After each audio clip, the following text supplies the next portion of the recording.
Hello and welcome to Business Standards Morning Show. I am Ruchika Chitravanshi and let us take a look at the stories for today.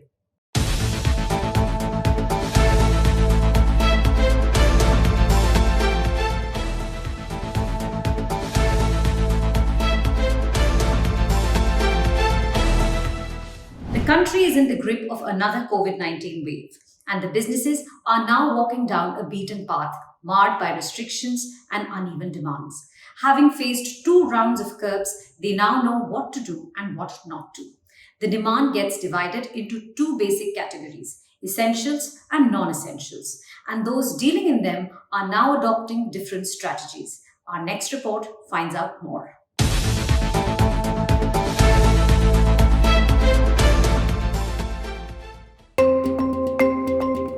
The abject reality is sinking in slowly. We are in the throes of the third wave of COVID 19. The season of curfews and lockdowns is upon us again, halting the country's economic recovery. Unemployment rate is at a 4-month high, retail inflation at a 5-month high, and consumer sentiments are again on the downward trajectory. So, given the return of the virus, and the fall in discretionary spending as evident in the index of consumer sentiments, it is worth looking at the outlook for India's retail sector. With weekend curfews failing to rein in the surge in COVID infections, there are murmurs of a complete lockdown in some parts of the country. Retail businesses, which have already seen the worst, are coping differently. Mom and pop kirana stores have increased their inventory build-up by stocking up on daily essentials such as edible oil, sugar, and salt. Retailers of consumer durables, however, have reduced buying from companies. They have noticed that discretionary demand has been affected because of the return of work from home. Hence, they are now keeping a stock of just 15 days as opposed to 30 days before. Other retailers too have witnessed a fall in demand due to weekend curfews. Premium cosmetics maker Lotus Herbals told the Financial Daily that sales through physical stores in metro cities were down 25 to 40% year on year in the last 2 weeks. Footwear and apparel brand Woodland also told the publication that sales were down 60% in the last fortnight because of curbs such as weekend curfews and reduced store timings. Hence, stocking up is out of the question here. Meanwhile, modern trade stores of FMCG goods are in wait and watch mode and haven't resorted to stocking up yet. Devendra Chawla, CEO of Spencer's Retail and Nature's Basket, told Business Standard that fast-moving consumer goods companies don't have issues with supply chain logistics and consumers have also not resorted to panic buying. With consumers' mobility being affected, many of them are now turning to e-commerce channels for their discretionary spends, and e-commerce players are stocking up ahead of the Republic Day sale later this month. And in this pandemic, industry is generally far more wiser than it was in the first and the second pandemic, and hence probably very well prepared for. The second big thing about this pandemic is being the fact that there's a lot more richer data available to manage this pandemic, and hence various categories and various businesses have reacted fairly differently depending on the nature of the business. Talking about grocery is basically an essential service, and there is a business and a social responsibility in the distribution of grocery. The grocery kirana stores, 10 million stores, is actually a national infrastructure that services the 1.3 billion population and not the top 100 million population of this country. Consequently, the category dynamics is very different, and hence the focus is predominantly to ensure that shoppers do not suffer for what they really need on a day-to-day basis at large across socio-economic classifications. We must remember that a country like India, almost 70% of the baskets in the grocery stores are below 200 rupees, and shoppers shop 3 to 5 times a week, largely because of the fact that their purchasing power is of that nature, right? They earn enough to buy for the next day. So consequently, the distribution system has to gear up for it. And this time around, the grocery ecosystem has geared up for it by virtue of data technology being adopted and product mix management in an exceptionally good way. However, when it comes to categories like durables or say, which are non-essential services, there is also the possibility that the purchase could be postponed and it doesn't cut across all kinds of socioeconomic classifications. And when we look at across vertical spaces, what we do find is that in industries which are like apparels, or their basic challenge is basically an online presence and the ability to service shoppers remotely on an online, and hence the adoption of technology to have an online catalog, a simple catalog, making sure that the product mix is day-to-day purchase product mix, which the shoppers are looking for, rather than the occasion purchase shop product mix. So there's a lot of focus on the products that shoppers will need here and now across categories, which could be just a kitchen mixie or a grinder or things like that, or a kadai or a pan, or small electronics, rather than large electronic purchases, which could be probably deferred, right? So this is exactly what is happening in other vertical spaces. As the expert pointed out, the sales for consumer durables are likely to remain tepid since consumers will look to curb their discretionary spending owing to the COVID-related uncertainty. It remains to be seen the extent to which the ongoing third wave of COVID will dent India's economic recovery.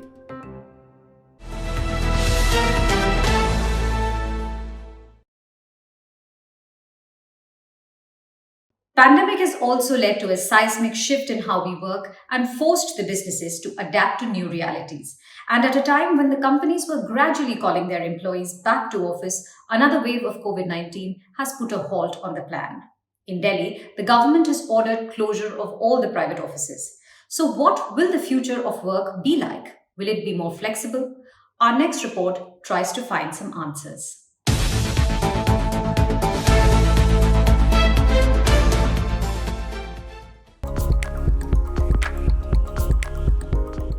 India's biggest FMCG company, Hindustan Unilever, introduced a new flexible work model for its employees last month in a bid to challenge the traditional work structure. About 8,000 of its office-based staff are eligible to apply for this. The scheme gives employees a flexible association with the company and yet provides financial, security, retirement, and medical benefits.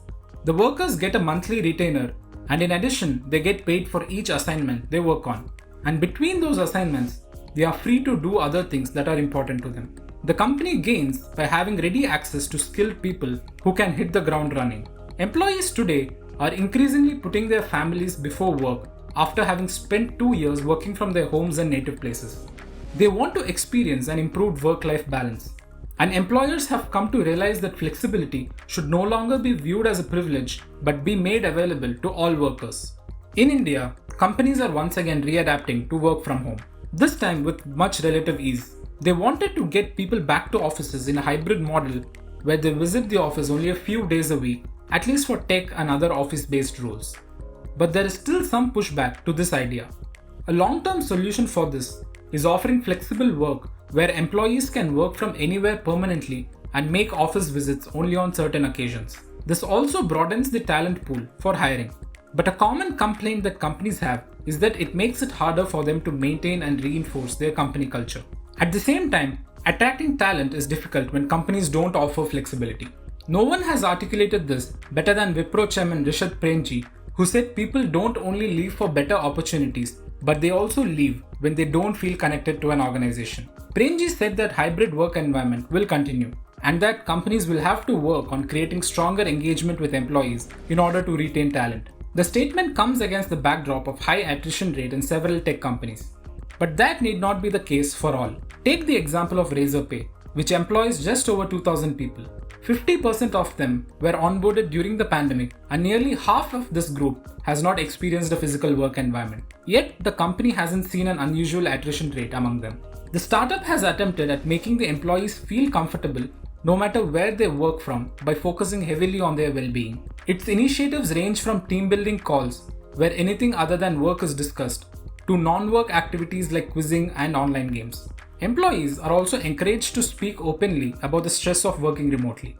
On that note, we spoke to Anuradha Bharat of Razorpay on the challenges that come with a flexible work environment and how the company is tackling them. The pandemic not only forced long periods of remote working, but also accelerated the adaptability of several traditional customer facing roles to something that they had never done before.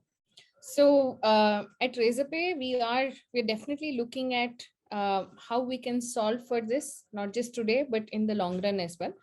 And as an organization, we've always worked remotely.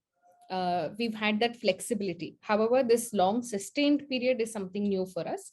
So as of now, our ideal working model is to make sure that everyone has the right kind of infrastructure, everyone has the right kind of mindset and a framework to be able to work remotely well.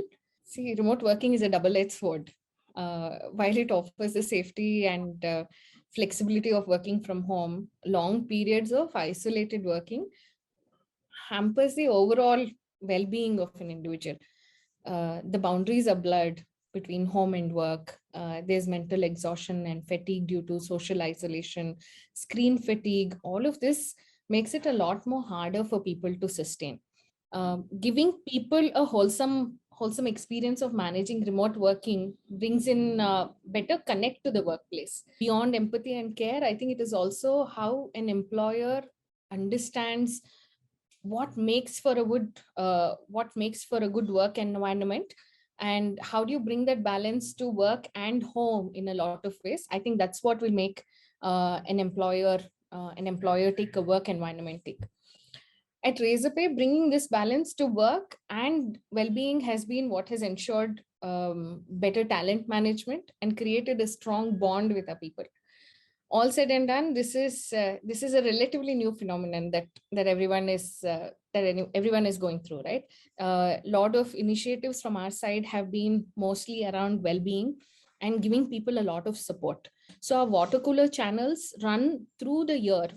So you're automatically bringing in a community and building that there is a resilient community within your own workspace. And we want to continue to do these things which are people-centric and people-focused. While no one has cracked a winning formula, companies are starting to understand how to better manage remote working in the long run. Even as flexible working is emerging as a win-win scenario for organizations and employees, there is a question mark on the best way to execute it, so the impact of isolation can be mitigated. It may seem like a challenge, and there is no one-size-fits-all approach.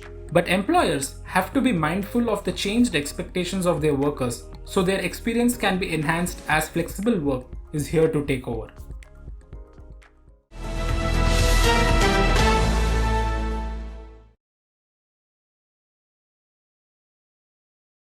Streets are also becoming conscious of the elephant in the room as pandemic forced more restrictions.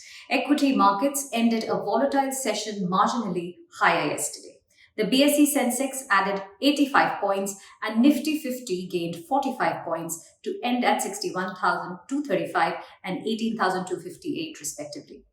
Friday's session may exhibit a similar volatile trend amid Q3 earnings and mixed global trends. However, if you want to avoid the volatility and steadily create wealth, mutual funds can be a safer bet.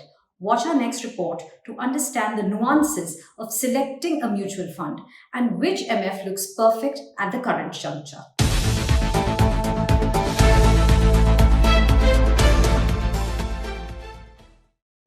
Inflows into equity mutual funds jumped to the highest since at least April 2018 in the month of December 2021. According to latest data released by the Association of Mutual Funds in India, net inflows into equity and equity-linked schemes more than doubled over the preceding month to 25,076.7 crore rupees last month, taking the net inflows for the year to 96,669.97 crore rupees.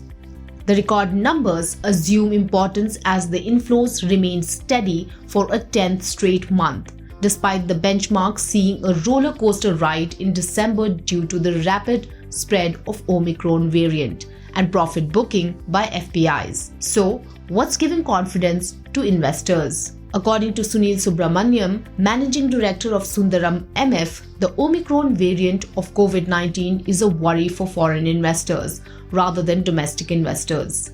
The domestic investor continues to repose faith in the economy and in the government who has a pro-reform stance.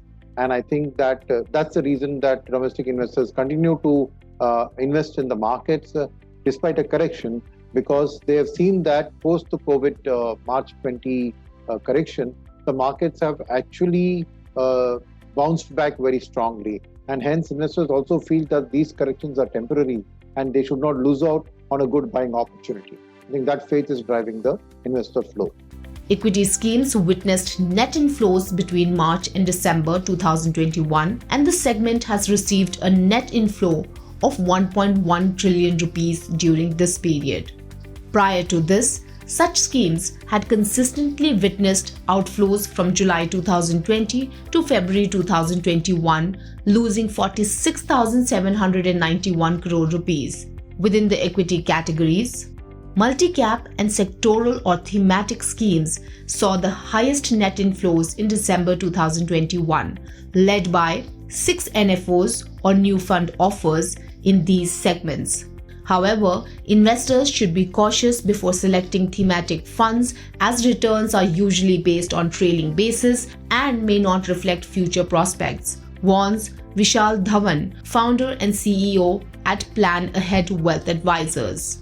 Yeah, so ideally for investors, using diversified funds like flexi-cap funds, index funds, those are a much better vehicle to use rather than thematic funds. And even if they are considering thematic funds, they should allocate a maximum of 10% of their investments to thematic funds, because thematic funds come in and go out of favor. As an investor, you would want to ensure that the fund manager is deciding which sector to allocate capital to, rather than doing it on the basis of where the returns are better. Moreover, such all-embracing investment in mutual funds warrants caution. According to analysts at ICICI Direct, no fund outperforms across all investment horizons. Every fund performs in cycles. Hence, investors should be more cautious while investing in a best-performing fund.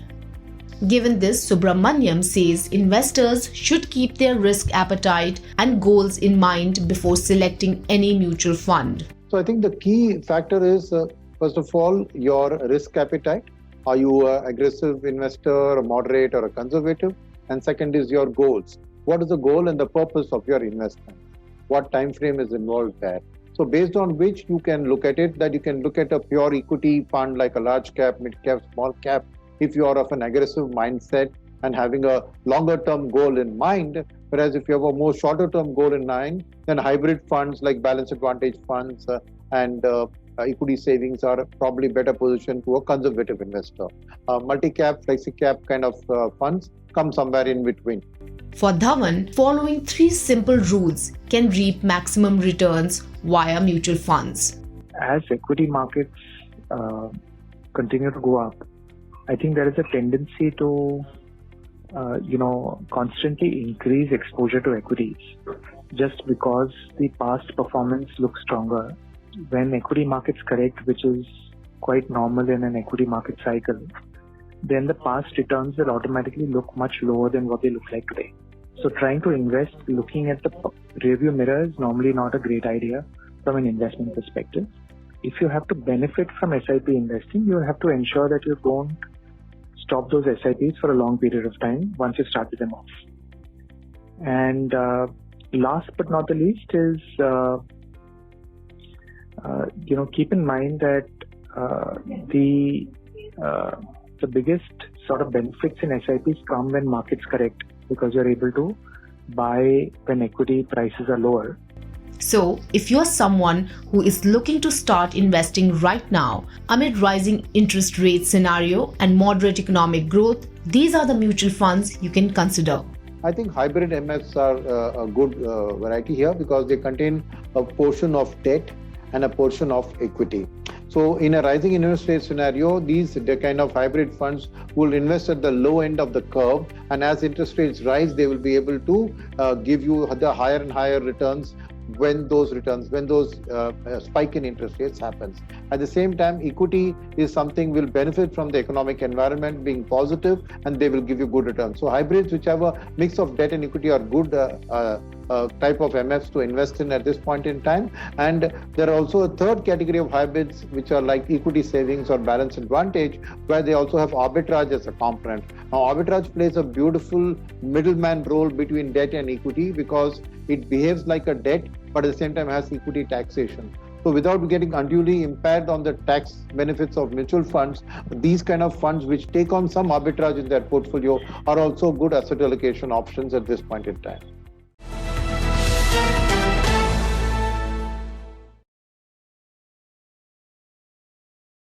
After the markets, let us move on to the union budget. In every budget, we see headlines that say FRBM targets have been missed. To ensure discipline in government finances and keep a check on fiscal profligacy, a legislation was enacted almost 2 decades ago. This was the FRBM Act 2003. The next report demystifies it.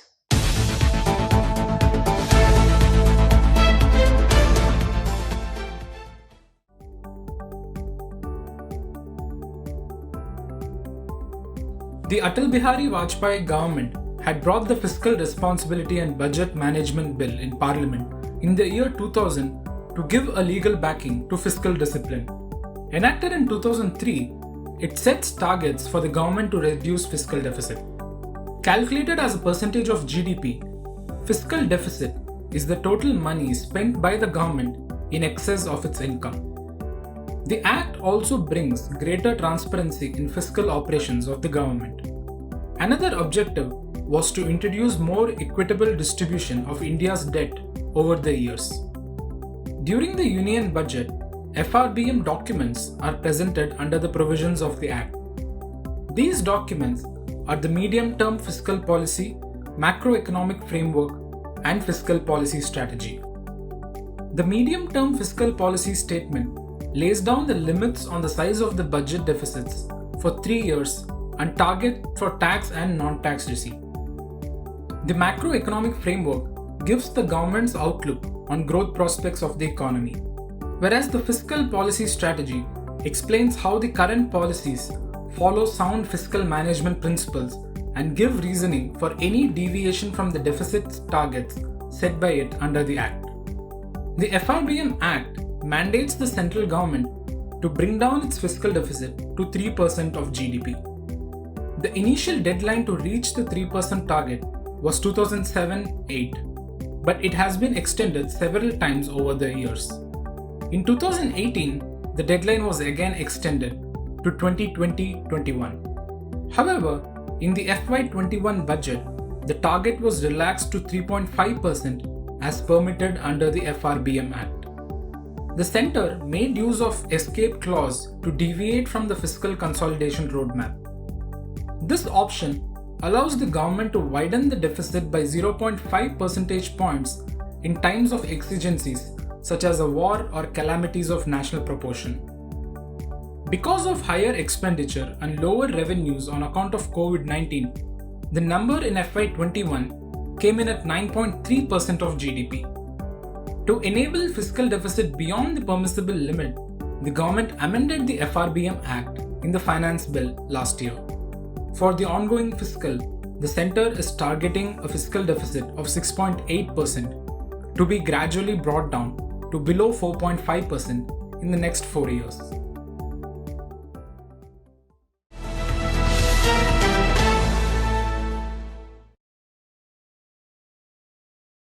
But rating agency ICRA believes that the government may not meet its planned target on fiscal deficit again due to a miss in the disinvestment plan. That is all we have for you today. We will be back with more news and analysis. Stay tuned and thank you for watching.